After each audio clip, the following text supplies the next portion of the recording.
আসসালামু আলাইকুম। আশা করি সবাই ভালো আছেন, সুস্থ আছেন। আমরা আজকে স্ক্রিনের ভেতরে উৎপাদকের বিশ্লেষণ শিখব। খুব দ্রুত কিভাবে আমরা উৎপাদকের বিশ্লেষণের অপশন দেখেই আমরা অপশনটা সঠিক কিনা বুঝতে পারবো, সেই ট্রিকটা আজকে তোমাদেরকে জানানোর চেষ্টা করব। তো আমরা একটু এক নম্বরটার দিকে লক্ষ্য করি যে 2x² + x - 15 এর উৎপাদক কোনটি। এখানে এ বি সি ডি চারটি অপশন দেওয়া আছে। এই চারটি অপশনের ভেতর থেকে আমাদেরকে অপশন চয়েস করতে হবে এবং আমাদেরকে সবথেকে যে গুরুত্বপূর্ণ বিষয় সেটি এই রাশিটির মাঝখানের যে সংখ্যাটি আছে, অর্থাৎ এক্স যেটি আছে মাঝখানে যে পদ, এই পদের এক্সটাকে সবসময় মেলানোর চেষ্টা করতে হবে। কিভাবে মেলাবো আমরা অপশন দেখে মেলানোর চেষ্টা করবো। তো আমরা যদি এখানে বিটাকে অপশন হিসেবে ধরে নেই, তাহলে আমরা একটু লক্ষ্য করবো যে এই এক্স এর সাথে আমরা এই 5টাকে গুণ করবো। তাহলে এখানে এক্সটা প্লাস, এখানে 5টা মাইনাস, তাহলে প্লাস মাইনাসে মাইনাস। আমরা এক্স কে যদি 5 দিয়ে গুণ দিই তাহলে আমরা পাবো 5x, এবং পরেরটা 3টার সাথে যদি আমরা 2টাকে 2x-টাকে গুণ দিই তাহলে -3x এর সাথে 2x গুণ দিলে আমরা পাবো মাইনাস কত 6x।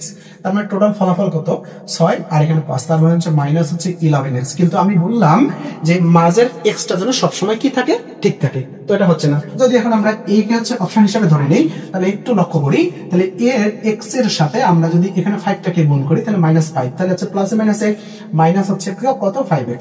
আর এখানে +3 এর সাথে যদি আমরা 2টাকে গুণ করে দেই তাহলে আমরা এখানে পাবো প্লাসে প্লাসে প্লাস 3 দুগুণে 6x, তার মানে 6টা x থেকে যদি আমরা 5টা x কে বিয়োগ করি ফলাফল x, তার মানে আমাদের এখানে অপশনটা হবে এ। সবাই আশা করি বুঝতে পারছেন। এখন আমরা পরেরটা দিকে যদি লক্ষ্য করি, পরেরটা দিকে সবাই একটু ভালো করে লক্ষ্য করেন। এখানে দেওয়া আছে -4a² প্লাস 23a প্লাস 6 এর উৎপাদকের বিশ্লেষণ করতে হবে। তো এ বি সি ডি এই একটা আছে। তো আমরা কি করব, আমাদেরকে প্রথমত যে কাজটা করতে হবে, আমাদেরকে অপশন চয়েস করে করে সেটা মেলানোর চেষ্টা করতে হবে। কি মেলাবো আমরা, এখানে 23 প্লাস 23a মেলানোর চেষ্টা করব। তো আমরা যদি এখানে অপশন এ টা ধরে নেই, তাহলে দেখো এখানে a এর সাথে যদি আমরা 1 কে গুণ দেই তাহলে a এককে a, আর এখানে -6 এর সাথে যদি আমরা এখানে +4a কে গুণ দেই তাহলে 4 6 24 মাইনাস 24a। তাহলে আমরা যদি এখানে একটু বিয়োগ করি তাহলে আমরা এখান থেকে পাবো -23a। কিন্তু আমি কি বললাম, -23a যদি হয় তাহলে এখানে অপশনটাতে আমাদের কিন্তু দেওয়া ছিল +23a, কিন্তু এখানে আমরা পাইলাম কত -23a। তার মানে কি এটা সঠিক? আসলে এটা সঠিক নয়। তাহলে আমরা যদি এখন বি নাম্বার অপশনটা চয়েস করি নেই, তাহলে আমরা এখানে দেখতে পাচ্ছি যে 6 এর সাথে অর্থাৎ +6 এর সাথে যদি আমরা এখানে 4a কে যদি গুণ করে দেই তাহলে কত হবে, 4 6 কত হবে 24a। আর এখানে মাইনাস কত, মাইনাস এর সাথে যদি আমরা +1 কে গুণ করে দেই তাহলে আমরা এখানে পাবো মাইনাস কত a।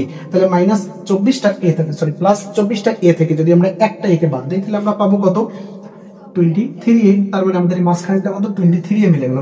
অর্থাৎ কোন অপশনের জন্য মিলে গেল, বি অপশনের জন্য। তার মানে এখানে অ্যান্সারটা বি। আশা করি সবাই বুঝতে পারছেন। সবাইকে অনেক ধন্যবাদ। আসসালামু আলাইকুম।